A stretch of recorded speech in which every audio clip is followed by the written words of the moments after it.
Mind Principle, Chapter 2, The Human Fall. All people have an original mind, which inclines them to reject evil and pursue goodness. Yet even without our being aware of it, we're driven by evil forces to abandon the goodness which our original mind desires and to perform evil deeds, which in our innermost heart we do not want to do. As long as these evil forces assail us, the sinful history of humanity will continue unabated. In Christianity, the master of these evil forces is known as Satan.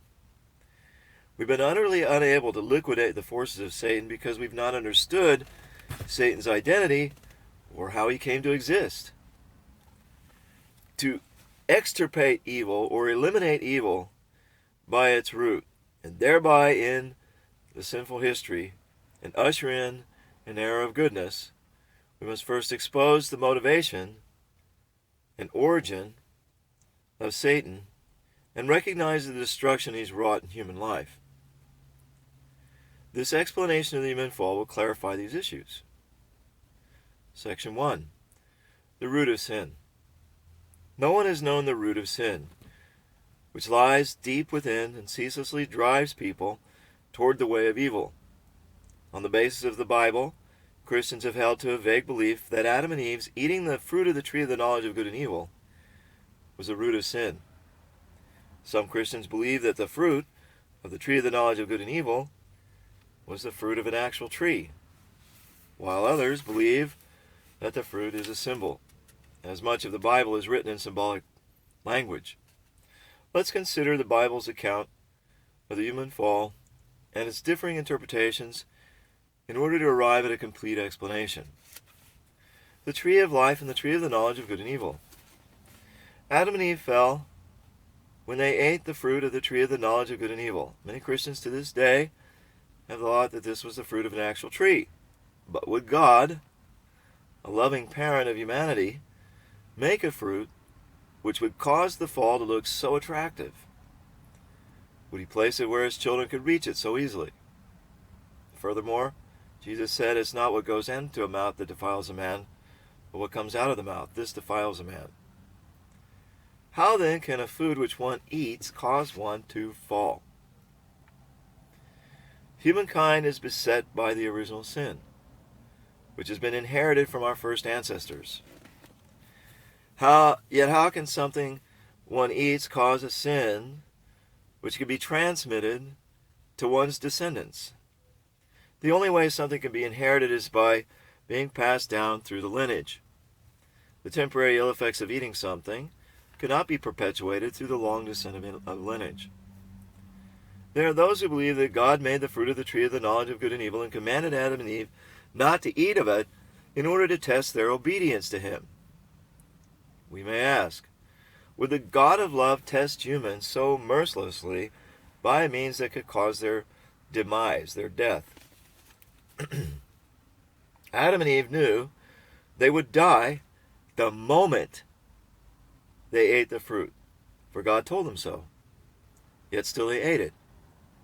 Adam and Eve didn't lack for food. They would not have risked their lives and disobeyed God only to obtain some delicacy. Therefore, we can surmise that the fruit of the tree of the knowledge of good and evil could not have been an ordinary fruit. Rather, it must have been something so extraordinarily stimulating that even the fear of death didn't deter them from grasping it.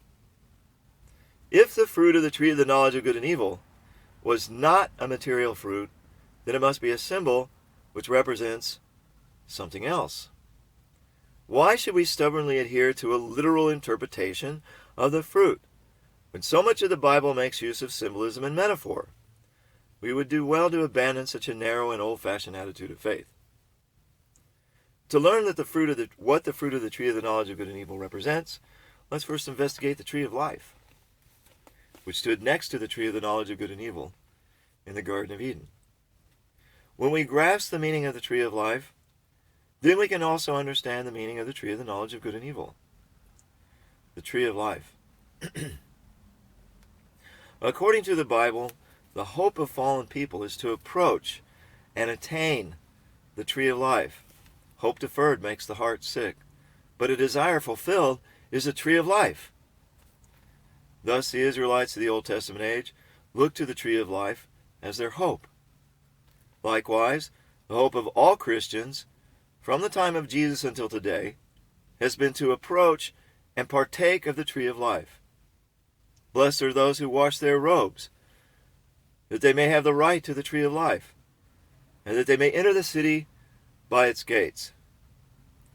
Since the ultimate hope of humanity is the tree of life, we can infer that the hope of Adam was also the tree of life.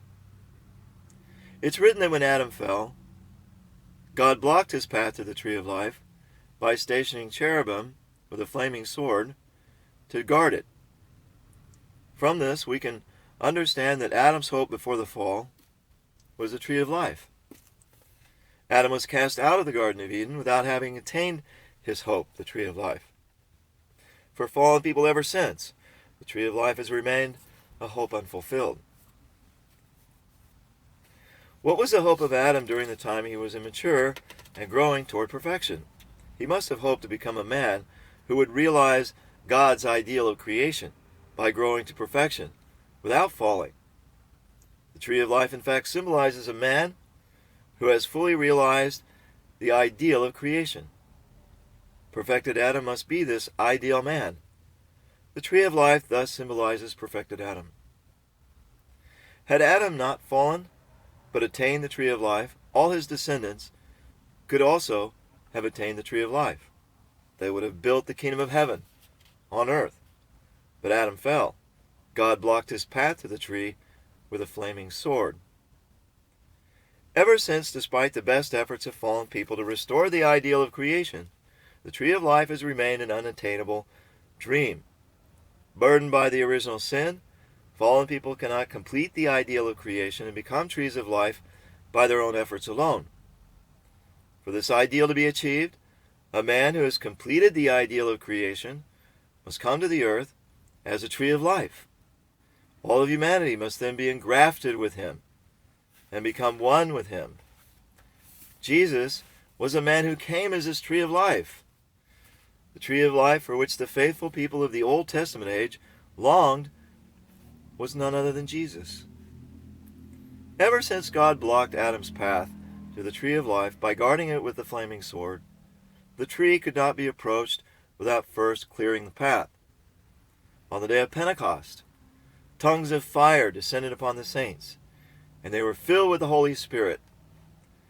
This event marked the clearing of the path and the moving aside of the flaming sword, which appeared as the tongues of fire preceding the rush of the Holy Spirit. It opened the way for all humanity to approach Jesus, the tree of life, and be engrafted into him. Nonetheless, Christians have been engrafted with Jesus only spiritually.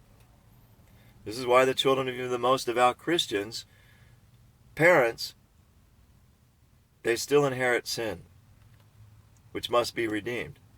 Even the most faithful saints have not been free of the original sin, and thus cannot help but transmit it to their children. For this reason, Christ must come again on earth as a tree of life. By engrafting all humanity with himself, once more, he is to redeem their original sin.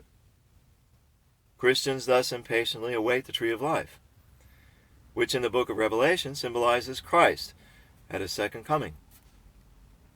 The purpose of God's providence of salvation is to restore the failure to attain the tree of life in the Garden of Eden by realizing the tree of life mentioned in the book of Revelation. Due to the fall, Adam could not fulfill the ideal of the first tree of life. In order to complete the salvation of fallen humanity, Jesus, the last Adam, must come again as the tree of life in the last days. The tree of the knowledge of good and evil. God did not create Adam to be alone. He also created Eve to be Adam's spouse. Just as there was a tree in the Garden of Eden which symbolized a perfected man, there also should be a tree which represented a woman who has fully realized the ideal of creation. The tree of the knowledge of good and evil, standing beside the tree of life, was this tree which, by fulfilling its good purpose, represents the ideal woman, perfected Eve. The Bible refers to Jesus using the metaphors of a vine and a branch. Likewise, to give us a hint about the secret of the human fall, God provided the symbolism of two trees to represent perfected Adam and Eve. The identity of the serpent. In the Bible we read that a serpent tempted Eve to commit sin. What does the serpent symbolize? Let's investigate the true identity of the serpent, based on the Genesis account. The serpent described in the Bible was able to converse with people. It caused the fall of humans, who are spiritual beings. Furthermore, the serpent knew the will of God, which strictly forbade human beings to eat the fruit of the tree of the knowledge of good and evil. This is compelling evidence that the being which the serpent symbolizes was a spiritual being. It's written, "The great dragon was thrown down, that ancient serpent, who is called the devil and Satan, the deceiver of the whole world. He was thrown down to the earth." This ancient serpent is the very serpent which tempted Eve in the Garden of Eden. Having lived in heaven before it was thrown down, this devil or Satan must be a spiritual being. In fact, ever since the time of the human fall, Satan has been continually turning the hearts of the people toward evil. Since Satan is a spiritual being, the serpent which symbolizes him must also represent a spiritual being. These strands of biblical evidence confirm that the serpent who tempted Eve was not an animal, but a symbol for a spiritual being. The question arises whether the spiritual being symbolized by the serpent existed before the creation of the universe or was created as a part of the universe. If this being existed before the creation of the universe and had a purpose contrary to that of God, then the conflict between good and evil in the universe would be unavoidable and perpetual. God's providence of restoration then would be in vain. Moreover, monotheism, which holds that everything in the universe was created by one God, would be unfounded. We are left with the conclusion that the spiritual being represented by the serpent was originally created with a good purpose, but later fell and became Satan. What kind of spiritual being in God's creation could have conversed with people, understood the will of God, and lived in heaven? What kind of being, even after it had fallen and become degraded to an evil being, could transcend time and space to dominate the human soul? There are no beings endowed with such characteristics other than angels. The verse, "God did not spare the angels when they sinned, but cast them into hell and committed them to the pits of nether gloom," supports the conclusion that the serpent which tempted human beings and sinned is an angel. A serpent has a forked tongue. It depicts someone who utters contradictory things with one tongue and lives a two-faced life with one heart. A serpent twists its body around its prey before devouring it, a metaphor for someone who ensnares others for his own benefit. For these reasons, the Bible likened the angel who tempted human beings to a serpent. The fall of the angel and the fall of human beings. It's clear that the serpent who tempted human beings to fall was an angel, and that this angel became Satan when he sinned and fell. Let's now investigate what kind of sin the angel and the human beings committed. The crime of the angel. And the angels that did not keep their own position, but left their proper dwelling, have been kept by him in eternal chains in the nether gloom until the judgment of the great day. Just as Sodom and Gomorrah and the surrounding cities, which likewise acted immorally and indulged in unnatural lust, serve as an example by undergoing a punishment of eternal fire. From this passage we can infer that the angel fell as a result of an illicit sexual relationship. Fornication is a crime which cannot be committed alone. With whom did the angel commit the illicit sexual act in the Garden of Eden? In order to unveil this mystery, let's examine what kind of sin the human beings committed. The crime of the human beings. We read that before they fell, Adam and Eve were both naked and were not ashamed. After the fall, however, they felt ashamed of their nakedness and sewed fig leaves together into aprons to cover their lower parts.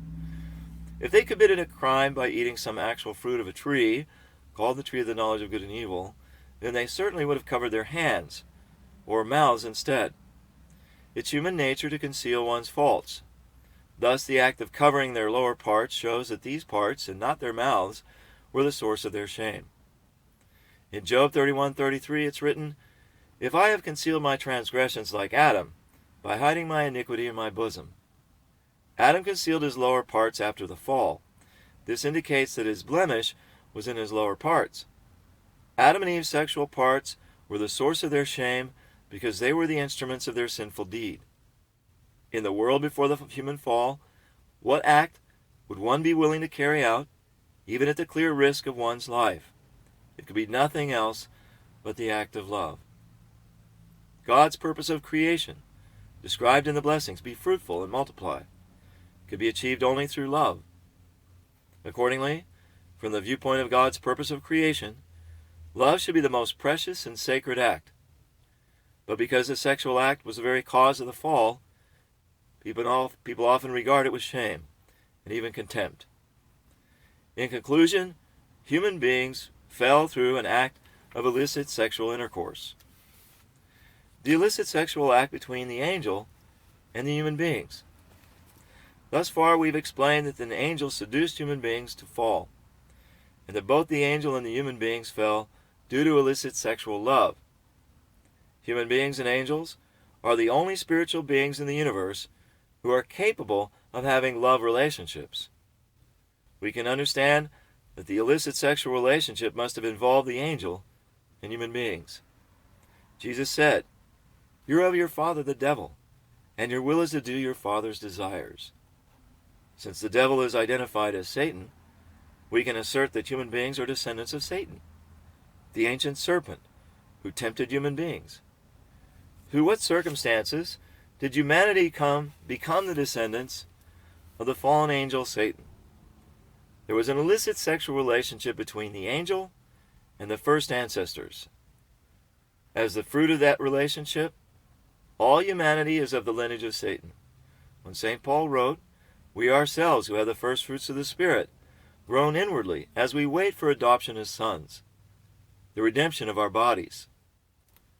He was acknowledging that we fallen people stem from the lineage of Satan, not from the lineage of God. John the Baptist reproached the people, calling them a brood of vipers, that is, children of Satan.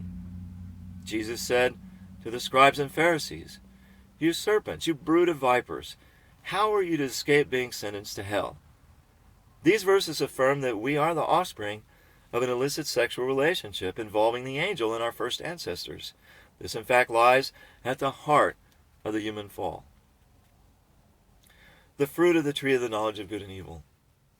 The tree of the knowledge of good and evil was shown earlier to symbolize Eve. What does the fruit of this tree represent? It signifies the love of Eve. As the tree multiplies by its fruit, Eve should have borne good children through her godly love. Instead, she bore evil children through her satanic love. Eve was created as in an immature state. She was to reach full maturity only after going through a period of growth. Thus, it was possible for her to either bear good fruit or evil fruit through her love. This is why Eve's love is symbolized by the fruit of the tree of the knowledge of good and evil, and why Eve is symbolized by the tree. What did eating the fruit of the tree of the knowledge of good and evil signify? When we eat something, we make it part of ourselves. Eve was to have eaten the fruit of goodness by consummating her God-centered love. Then she would have received the essence of God's divinity and multiplied a good lineage. However, she ate the fruit of evil by consummating her evil love centered on Satan. Hence she received the essence of his evil nature and multiplied an evil lineage from which our sinful society descended.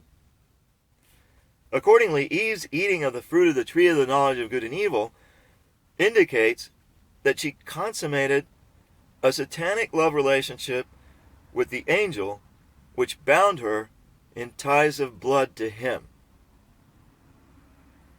God cursed the fallen angel, saying, Upon your belly you shall go, and dust you shall eat all the days of your life. Upon your belly you shall go means that the angel would become a miserable being, unable to function properly or to perform its original service.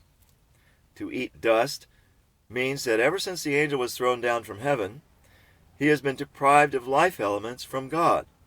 Instead, he's had to subsist on evil elements gleaned from the sinful world.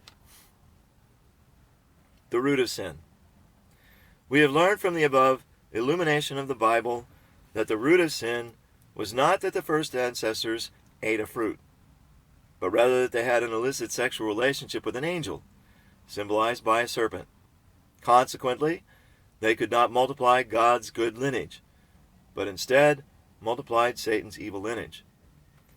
There is ample evidence which helps us recognize that the root of human sin stems from sexual immorality. We know that the original sin has been perpetuated through lineal descent from one generation to the next. This is because the root of sin was solidified by a sexual relationship that binds one in ties of blood. Furthermore, those religions which emphasize the need to purge sin regard fornication as a cardinal sin, and they've taught the virtues of chastity and restraint in order to curb it. This is an indication that the root of sin is found in lustful desires. The Israelites performed the rite of circumcision as a condition for sanctification. They qualified themselves as God's chosen people by draining blood, because the root of sin lies in having taken in, through an unchaste act, the evil blood which permeates our being. Sexual promiscuity is a principal cause of the downfall of numerous heroes, patriots, and nations. Even in the most outstanding people, the root of sin, illicit sexual desire, is constantly active in their souls, sometimes without their conscious awareness. We may be able to eradicate all other evils by establishing moral codes through religion, by thoroughly implementing various educational programs, and by reforming the socio-economic systems that foster crime. But no one can prevent the plague of sexual promiscuity, which has become increasingly prevalent as the progress of civilization makes lifestyles more comfortable and indolent. Therefore, the hope of an ideal society or world is an empty dream as long as this root of all evils has not been eradicated at its source. Christ, at his second advent, must be able to solve this problem once and for all. Section 2.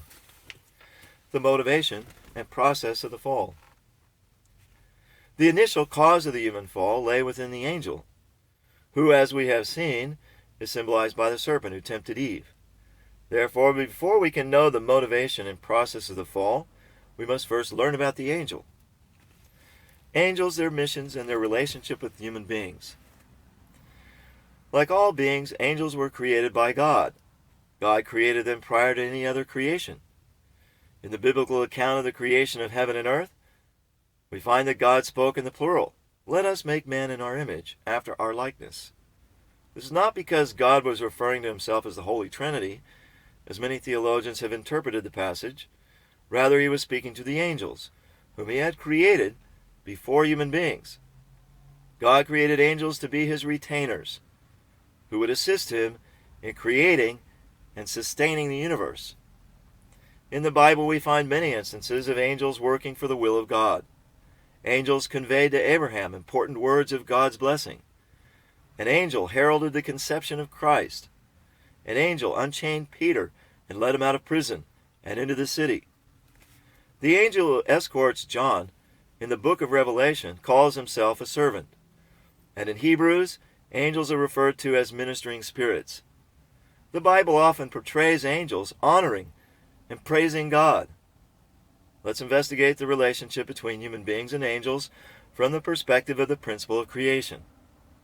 Because God created us as his children and gave us dominion over all creation, we are meant to rule over the angels as well. It's written in the Bible that we have the authority to judge the angels.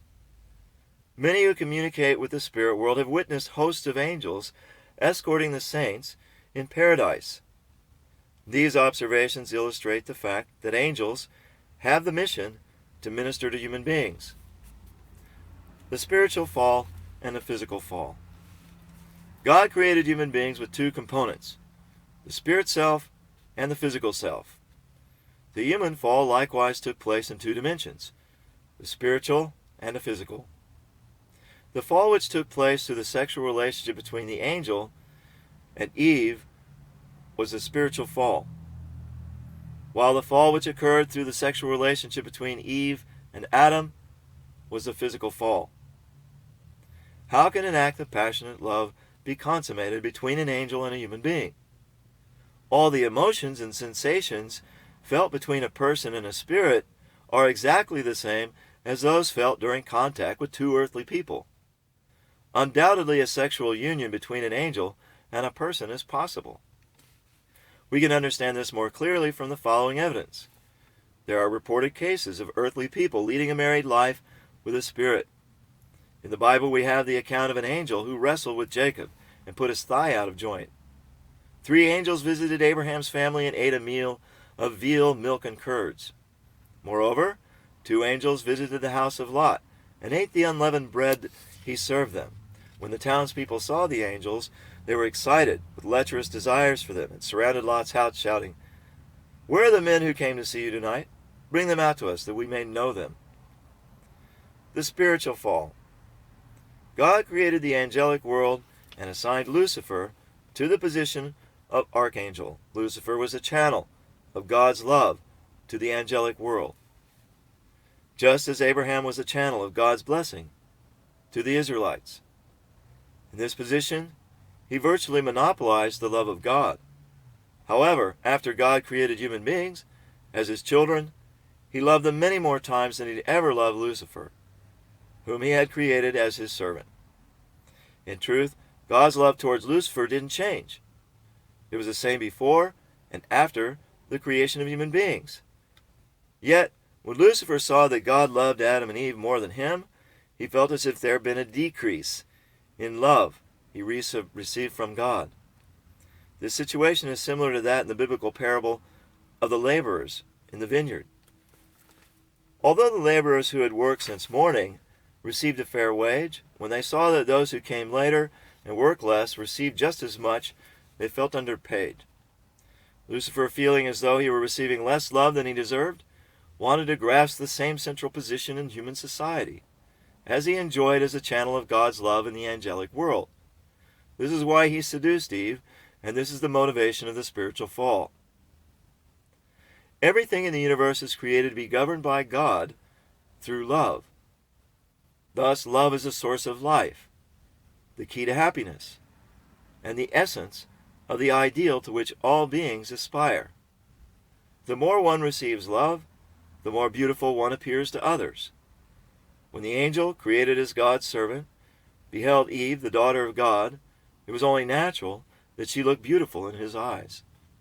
Moreover, when Lucifer saw that Eve was responding to his temptations, the angel felt the stimulation of her love to be deliciously enticing.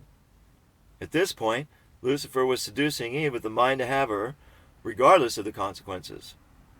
Lucifer, who left his proper position due to his excessive desire, and Eve, who wanted to open her eyes and become like God before the time was ripe, formed a common base and began give-and-take action. The power of the unprincipled love, generated by their give-and-take, led them to consummate an illicit sexual relationship on the spiritual plane. All beings are created based on the principle that when they become one in love, they exchange elements with each other. Accordingly, when Eve became one with Lucifer through love, she received certain elements from him. First, she received feelings of dread arising from the pangs of a guilty conscience, stemming from her violation of the purpose of creation. Second, she received from Lucifer the wisdom, which enabled her to understand that her originally intended spouse was to be Adam, not the angel. Eve was in the position to receive wisdom from the archangel because she was immature, and her wisdom was not as seasoned as that of the archangel, who was already in a state of angelic maturity. The physical fall. Perfect Adam and Eve were supposed to have become an eternal husband and wife in God's love. But Eve, who in her immaturity had engaged in an illicit relationship with the archangel, joined with Adam as husband and wife. Thus, Adam fell when he too was still immature. This untimely conjugal relationship and satanic love between Adam and Eve constituted the physical fall. As mentioned above, through the spiritual fall of the archangel, Eve received feelings of dread arising from the pangs of a guilty conscience, and a new wisdom that her originally intended spouse was not the archangel, but Adam. Eve then seduced Adam in the hope that by uniting with him, her intended spouse, she could rid herself of the dread and once again stand before God. This was Eve's motivation, which led to the physical fall. Once Eve had united with the archangel, through their illicit sexual relationship, she stood in the position of the archangel with respect to Adam. Thus, Adam, who was still receiving God's love, appeared very attractive to her. Seeing Adam as her only hope of returning to God, Eve turned to Adam and tempted him, playing the same role as the archangel had played when he had tempted her. Adam responded and formed a common base with Eve, and they began give-and-take action with each other. The power of the unprincipled love generated in their relationship induced Adam to abandon his original position and brought them together in an illicit physical relationship of sexual love. When Adam united in oneness with Eve, he inherited all the elements Eve had received from Lucifer. These elements, in turn, have been passed down to all subsequent generations without interruption. What if Adam had reached perfection without having yielded to fallen Eve's temptation? The providence to restore Eve alone would have been relatively easy because, although she'd fallen, Adam still would have remained intact as her perfect subject partner. Unfortunately, Adam also fell, and humanity has multiplied in sin to the present day, perpetuating the lineage of Satan.